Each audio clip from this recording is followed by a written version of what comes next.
madaxweynaha Somaliland ayaa sheegay in wadahadallada Somaliland iyo Soomaaliya loo qorsheeyay inay ka dhacaan magaalada Accra ee caasimadda waddanka Ghana iyadoo wadahadalkaasina ay qayb ka noqon doonaan dalalka reer galbeedka inkastoo madaxweyne Biixi uu muujiyay dareen ah in madaxda dawladda federaalka ee Soomaaliya ay ka cagajiidayaan in wadahadalku ka dhaco magaalada Accra ee waddanka Ghana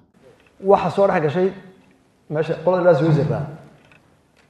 telefoon ma nagu hadlay waa ogolaaday isna wuxuu waa ogolahay waraaq bay soo direen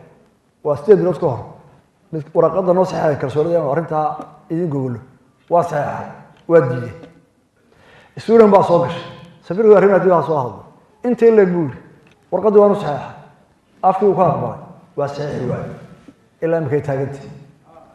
waxa idin soo Afrikaanka ahaa wuxuu ka bilaabay halada dhexdhexaadiye xageebaa doonaysa isagu mar walba iyagu waxay sheegtaan Ankara iyo Dooxa wuxuu waxaan geynaa Johannesburg waa ogol isagii baa lagu weeriyay hadda cishadooda waxay boorwan ka sheegay Turkiga war kaliya ku aqbalay meeyne caalamku kala soo dhex galo wuu aqbalay warqad soo celiyay hadda Ingiriiska Mareykanka EU Afrika baashan Yurub ka soo tagtay Sweden inta wuxuu ka codsaday in la isugu yimaado bisha 19keeda meesha la Ghana Accra si loo sameeyo guddi caalami ah oo Soomaaliland iyo Soomaaliya ka dhex gashay waxa hubaala in xamar iyo inta la joogtaa wax ka dagaalamaya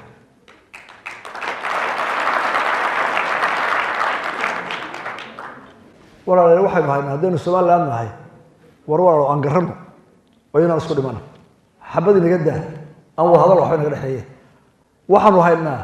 qorax mar joogto leh wada hadli mayno waayo naga midbaatiyay nama diidi kartaa iyagana taas ka goob bal halka xal laga helayo odayaalow aanu ka fikirno hadda noo garabay dadka caanka u garabayay gaarana markay meel gaarsiiyaba way kaga baxaan marka meel ay gaarsiinayaan way kaga baxaan